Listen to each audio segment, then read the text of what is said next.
부처님이 주신 휴식처, 부처님이 주신 안락처, 붓다테라피 효산입니다. 반갑습니다. 여러분, 오늘은 여러분들과 함께 쉴다운 마음, 스님, 기도는 어떨 때까지 해야 돼요? 가피를 얻으려면 기도를 도대체 어디까지 해야 돼요? 밤새워서 해야 돼요? 뭐 철야 정진을 해야 돼요? 또는 어디 가서 짐 싸들고 절에 들어가서 한 달 동안 해야 돼요? 뭐 그런 궁금증이 생기실 거예요. 어떨 때까지, 어디까지 기도를 해야 돼요? 그래서 쉴다운 마음을 얻을 때까지 기도를 해야 가피를 얻을 수가 있습니다. 불보살님의 가피를 얻어서 또는 지혜를 얻어서 가피를 얻을 수가 있습니다. 그래서 쉴다운 마음을 얻을 때까지 기도하라. 그 첫 번째 이야기는 그러한 쉴다운 마음을 얻게 된 어떤 가족의 이야기, 삼배만으로 불치병을 고친 이야기입니다. 제가 있는 또 경산에 삼성사에 오시는 불자님을 통해서 들은 이야기입니다. 이 불자님의 아들은 이 주의가 너무 산만해가지고 한순간도 책을 보지 못하는 그런 병에 걸린 거예요. 우리 흔히 주의력 결핍 증후군이라고 ADHD라고 하잖아요. 그죠? 그래서 한시도 가만히 못 있는 거예요. 막 우왕좌왕하고 또 어떻게 보면 불안한 것 같기도 하고. 그래서 책을 한번 제대로 보지 못하니까 학교에 진학을 했지만 학교 수업을 제대로 따라가지 못하고 항상 문제를 일으키고 트러블을 일으키는 거예요. 너무 걱정스러워서 앞으로 아이의 미래가 걱정되고 너무 걱정스러워서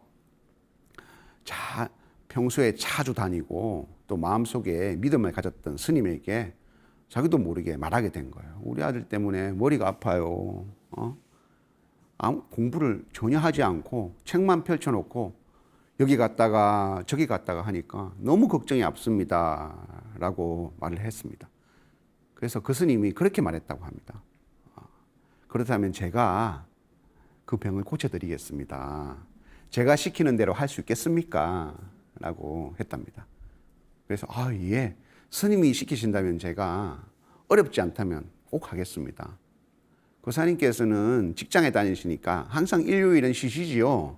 예, 일요일은 항상 쉽니다. 그러면 아들을 데리고 가족과 함께 꼭 일요일 날 전국에 있는 어느 절이든 가서 절에 있는 부처님께 아들과 함께 꼭 삼배를 드리십시오. 꼭 삼배만 하십시오. 그래서 뭐 9배도 할 수 있고 1108배도 할 수 있지만 아이다 보니까 또 집중력이 없잖아요. 더군다나 ADHD니까 3배만 꼭 시키시면 그렇게 한번 믿음을 가지고 6개월을 한번 해보시면 반드시 뭔가 변화가 있을 것입니다. 라고 얘기를 해서 그 스님 말을 듣자 하니 뭐 나도 구경 삼아 절에 가서 참배도 하고 겨우 부처님께 삼배 드리는 건데 그거 못하겠나?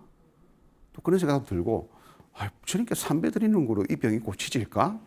또 이런 마음도 들기도 하고 그래서 삼배 드리는 게 그렇게 어렵지 않으니까 아이를 데리고 가족들과 항상 주말이 되면 주위에 있는 전국에 있는 곳곳에 있는 절을 다니면서 대웅전에 가서 부처님께 그 아들과 함께 주의력 결핍 증후군에 걸린 아이와 함께 삼배를 꼭 이렇게 드렸답니다. 그렇게 한 달, 두 달, 석 달, 넉 달, 다섯 달, 여섯 달이 지나고 아이가 조금씩 달라지기 시작한 거예요. 뭔가가. 조금씩 집중하기 시작하고 절을 할 때도 자세가 달라지고 책상에 머무는 시간이 점점 늘어나는 거예요. 너무 기뻐서 이거 정말 되네. 정말 되네. 그래서 그걸 말씀해 줬던 스님께 찾아간 거예요. 스님, 정말 스님 말처럼 그렇게 6개월 가까이 되니까 애가 변해가기 시작합니다. 도대체 어떻게 된 일입니까? 라고 스님께 물으니 스님께서 그렇게 말했다고 합니다. 제가 그 사님의 아들을 데리고 왔을 때 저는 아드님이 생긴 생김새와 그리고 말하는 것을 보고 평상시에도 항상 물건을 집어 던지고 또 소리를 막 지르고 그러지 않습니까? 예. 한시도 가만히 있지 못하고 자기 뜻대로 되지 않으면 물건을 집어 던지고 막 소리를 지르고 그래서 그때는 정말 정말 힘들었습니다. 예. 이 아이가 그런 것은 전생에 살생의 업을 저질렀기 때문에 살생을 저지르면 살생을 저지르는 사람은 아무런 가보가 없을 것 같아도 내가 사람을 죽인 것이 들킬까? 그래서 남을 항상 의심하고 조금만 무슨 말을 해도 살생한 자기의 습이 있기 때문에 무가민하게 반응을 해왔던 그런 업들이 세세생생 이 아이가 윤회를 거듭하면서 그러한 업들이 계속되고 그러한 업을 바꾸어 줄 수 있었던 기회가 단 한 번도 없어서 마치 항상 고인 물에 썩은 물에는 항상 썩은 곰팡이와 그죠 썩은 풀들이 자라듯이 거기서 벗어나지 못한 겁니다. 그래서 사람 몸을 받았지만 그래도 때때로 지은 공덕으로 인해서 사람 몸은 받았지만 이와 같이 공격하고 그리고 소리를 지르면서 어디에도 집중하지 못하고 그런 의심하는 이러한 가보를 받게 되어서 제가 그사님께 아드님이 그러한 가보가 있습니다라고 얘기하면 믿지 않을 것 같아서 절에 가서 삼배를 드리면서 마치 고인물에 썩은 고인물에 맑은 물을 계속 부어주면 어떻게 되겠어요? 썩은 물은 물이 들어오지 않기 때문에 더 썩잖아요. 근데 썩은 웅덩이의 고인물이라 하더라도 맑은 물이 계속 흐르면 어떻게 되겠습니까? 시간은 아주 오래 걸리겠지만 웅덩이의 썩은 물은 맑은 물로 변하겠죠. 그와 같이 이 아이는 세세생생 단 한 번도 부처님께 삼배를 드리는 그와 같은 맑은 정말 깨끗한 그런 믿음의 기회가 한 번도 없었기 때문에 선업의 기회가 한 번도 없었기 때문에 이렇게 태어난 겁니다. 그래서 제가 그 선업의 기회, 맑은 물을 부어주는 그 기회를 주기 위해서 일주일에 한 번씩 부처님께 가서 삼배를 드리라고 했습니다. 그래서 그것이 쌓이고 쌓여서 마치 썩은 웅덩이에 맑은 물이 계속 부어지듯이 이렇게 점점 변해진 겁니다. 앞으로 더욱더 좋아질 겁니다. 그래서 계속 삼배를 하고 3배보다 더 할 수 있다면 9배를 하고 9배보다 더 할 수 있다면 21배를 하고 그렇게 계속 하다 보면 이 모든 병이 나아서 이 아이는 정상적으로 공부를 하고 정상적인 삶을 살 수 있을 것입니다 라고 얘기를 해서 진짜 그 아이는 어릴 때 그렇게 초등학교 다닐 때 그렇게 어디에도 마음을 두지 못하고 산만하던 아이가 공부를 하기 시작해서 이제는 정말 고등학교 가서 대학을 준비하고 있는 아이가 되었습니다 라는 얘기를 들었습니다. 그래서 우리는 삼배를 했는데 그렇게 되었어? 이는 가피에 집중하는 것이 아니라 여기서 말하는 것은 이 아버님과 이 아들이 처음에는 믿지 않는 마음, 이것이 될까? 뭐 3배만으로 될까? 이렇게 의심해서 그것을 과연 될 수 있을까라는 의심하는 마음을 가졌지만 계속 그 말을 믿고 계속 했을 때 내 마음에서 그러한 업장이 사라지는 그때를 경험하고 나니까 어떻게 되겠습니까? 그 스님 말씀대로 그 아들이 그러한 ADHD가 어느 정도 사라지고 그러한 걸 경험하고 나니까 이제는 어떻게 되겠어요? 스님께서 절을 하지 말라고 해도 어떻게 되겠습니까? 계속 절을 하겠죠. 부처님을 믿지 말라고 해도 부처님을 계속 믿겠죠. 그리고 절을 가지 말라고 해도 절을 계속 가게 될 겁니다. 이와 같이 우리가 기도를 이루고 기도를 성취하고 불보살님의 가피를 얻기 위해서는 내가 어떠한 흔들림이 없는 반석에 오를 때까지 그것을 느낄 수 있을 때까지 그것을 알 수 있을 때까지 설령 내가 의심하고 내가 실패한다 하더라도 그것을 얻을 때까지 계속 밀고 나아가는 그 순간까지는 어떻게 해야 된다? 끝없이 기도를 해야 합니다. 그것을 얻었을 때 우리는 진짜 내가 이래서 기도를 하는 거구나. 이 마음이 바로 이 기도를 얻어서 기도를 통해서 얻는 마음이구나 하고 알게 될 때 마치 이 세상 어디에도 맛볼 수 없는 감로의 물을 마신 것처럼 누군가 거기에 감로의 물이 있으니 가서 드십시오 말을 하지 않아도 내가 스스로 찾아가고 그 어떤 사람들이 그것은 필요 없다고 하여도 내가 스스로 찾아가서 그 감로의 물을 마시게 되는 그러한 자리까지 오르게 되는 겁니다. 그러한 자리까지 그러한 실다운 마음을 낼 때까지 우리는 기도를 하여야 끝없는 불보살님들의 가피가 이어지는 것이지 이번에는 이렇게 했는데 되고 이번에는 이렇게 하는데 불보살님이 안 들어주시네. 그러니까 어떤 마음이 생기세요? 될 때는 되고 안 될 때는 안 되네. 기도는 복골복이네. 이렇게 생각해서 진실한 마음이 일어나지 않아서 누군가 말을 하면 그런 거 필요 없어. 이렇게 얘기하면 그 얘기를 듣고 태우라는 마음을 내고 또 누군가 이야 그 스님이 정말 용하대. 그게 부처님이 정말 용하대. 이런 말하면 또 막 달려가서 야 다른 사람이 다 용하다는데 나도 용하게 해주세요 하면서 또 기도하고 그런 식으로 반복하다 보면 불보살님의 가피는 내 것이 되지 못한다. 실다운 마음이 될 때까지 끝없이 기도하여야 내가 정말 원할 때 불보살님의 가피를 얻을 수 있다는 삼배만으로 부치병을 고친 가족의 이야기를 통해서 들어보았습니다.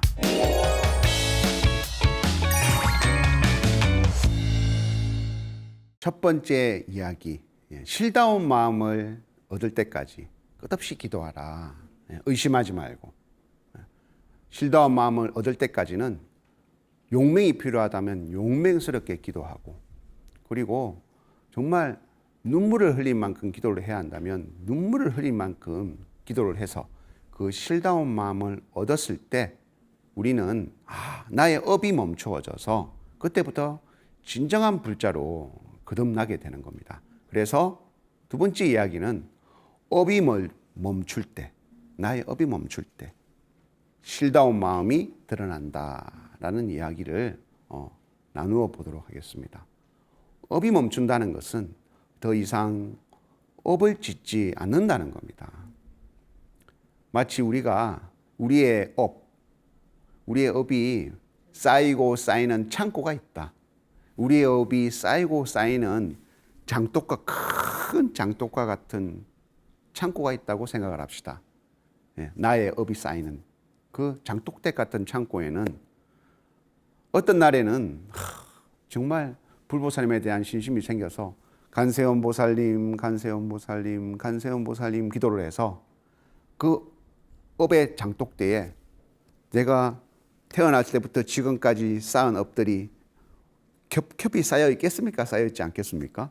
겹겹이 쌓여 있겠죠. 그래서 어떤 날은 간세음 보살님 어떤 용하다는 절, 가피가 있다는 절에 가서 그죠? 사리암에 가서 또 저기 803 갓바의 부처님한테 가서 부처님 기도를 해서 그 업이 켜켜이 쌓인 장독대 제일 위에 있는 업을 탁 드러내어서 기도로 소멸시켰습니다. 그런데 실다운 마음이 없어서 그 다음 날에는 절에 가지 않고 누군가 나에게 귀에 들려주는 속삭이는 말을 듣고 어떻게 그런 말 우리 경상도에서는 가가라 카더라 그런 말 있잖아요. 그죠? 하면서 어리석은 마음을 내어서 남을 욕하거나 또는 악한 말을 해서 업을 쌓게 되면 어떻게 되겠습니까? 어제 803 갓바에 가서 소멸했던 그 한 칸의 업에 다시 또 한 칸의 업을 쌓게 되겠죠. 그래서 나의 가피는 업이 한 칸 줄었다가 한 칸 생겼다가 한 칸 줄었다가 한 칸 생겼다가 오, 저를 정말 많이 다니고 나도 나름대로 기도를 했는데 변한 게 하나도 없어요. 항상 똑같아요. 업의 수위가 똑같아요. 예. 이걸 어떻게 비워야 할까요? 그죠? 그러한 실다운 마음이 없으면 그와 같이 업이 생겨났다가 사라졌다가 생겨났다가 사라졌다가 마치 장독대에서 한 칸 생겼다가 한 칸 사라지는 이것을 반복해서 그냥 시간만 보낼 뿐이지 진정한 믿음을 일으킬 수가 없는 거예요. 진정한 믿음, 실다운 마음은 진실하고 정말 간절한 마음에서 만들어집니다. 그래서 간절한 마음을 얻기 위해서 큰 원력을 세우라고 했죠. 우리 아들이 시험 잘 치게 해주십시오. 우리 아들 정말 꼭 그 학교 그까이 가게 해주십시오. 이렇게 하는 것보다 이 시방 세계에 있는 모든 아들, 딸들이 제 실력을 발휘해서 원하고자 하는 대학에 가게 해주십시오. 이렇게 말하는 것이 훨씬 더 진실한 마음을 낼 수 있는 방법이 되기 때문에 우리는 원력을 크게 세우듯이 진실한 마음을 내어서 기도하는 그것이 가장 중요합니다. 그래서 기도를 할 때는 정말 최선을 다해서 바른 자세와 바른 마음과 그리고 간절한 마음으로 기도를 해야 됩니다. 마치 우리의 업이 있다면 우리의 업이 마른 풀처럼 꽉 쌓여 있습니다. 우리 천수경에 여하분고초, 그죠? 마른 풀이 꽉, 내 업이 마른 풀처럼 꽉 이 장독대를 채우고 있는데 거기에 진실한 마음에 진실한 마음, 진짜 지혜의 불꽃 같은 진실한 마음으로 불을 한번 탁 당기면 어떻게 되겠습니까? 그 마른 풀들이 확 하고 사라지겠죠. 업을 사라지게 하고 업을 멈추는 그 마음은 진실해야만 그것을 한순간에 능히 태울 수가 있습니다. 그래서 정말 진실한 마음을 내는 게 중요합니다. 아무리 미워했어도 아무리 업을 쌓았다 하더라도 진실한 마음으로 건네는 말 한마디가 어떻게 되겠습니까? 모든 업장을 소멸하듯이 우리의 기도도 마찬가지입니다. 진실한 말 한마디로 진실한 마음으로 기도를 할 때 내 업장을 어떻게 이 다음 없는 업장을 어떻게 녹여야 하겠습니까? 그래서 진실한 마음으로 기도를 할 때 마치 마른 풀이 한순간에 지혜의 불빛에 확 사라지듯이 그 업장이 소멸되어서 업이 멈추게 되는 겁니다. 그래서 그 업이 멈춘 곳에 내가 다시 새롭게 태어나는 거죠. 업이 멈춘 곳은 텅 비워진 항아리가 되겠죠. 내 껍데기는 내 중생이지만 마음속은 텅 비어서 누군가 내게 와서 야! 하고 소리를 질러도 내 껍데기는 중생인데 안에는 텅 비니까 나를 텅 치면 무슨 소리가 나겠습니까? 종소리가 나겠죠. 안에 뭐가 차 있으면 어떤 소리가 나요? 둔탁한 소리가 나겠죠. 야! 이러면 왜? 이런 소리가 나는데 안에 텅 비어져 있으니까 마치 누군가 나에게 싫다고 해도 원망하는 소리를 해도 마치 내게 탕 부딪히면 종에 우리가 큰 종에 무엇을 갖다 붙여도 종소리가 나듯이 내 마음속에는 간세음 보살이라는 그 종소리가 나고 내 마음속에는 항상 간세음 보살님과 같이 해서 업이 멈추고 그 자리에는 간세음 보살님의 가피만 가득해진다. 그와 같이 우리는 업이 멈출 때 실다운 믿음이 드러나고 실다운 믿음이 드러날 때 그 모든 곳에 텅 비워진 그 나의 업 가운데서 간세음 보살님의 가피가 가득해진다라는 얘기를 가지고 우리는 어디까지 기도를 해야 되느냐? 실다운 믿음, 실다운 마음을 얻을 때까지 기도해야 된다라는 이야기를 나누어 보았습니다. 모두 수고하셨습니다. 성불하십시오.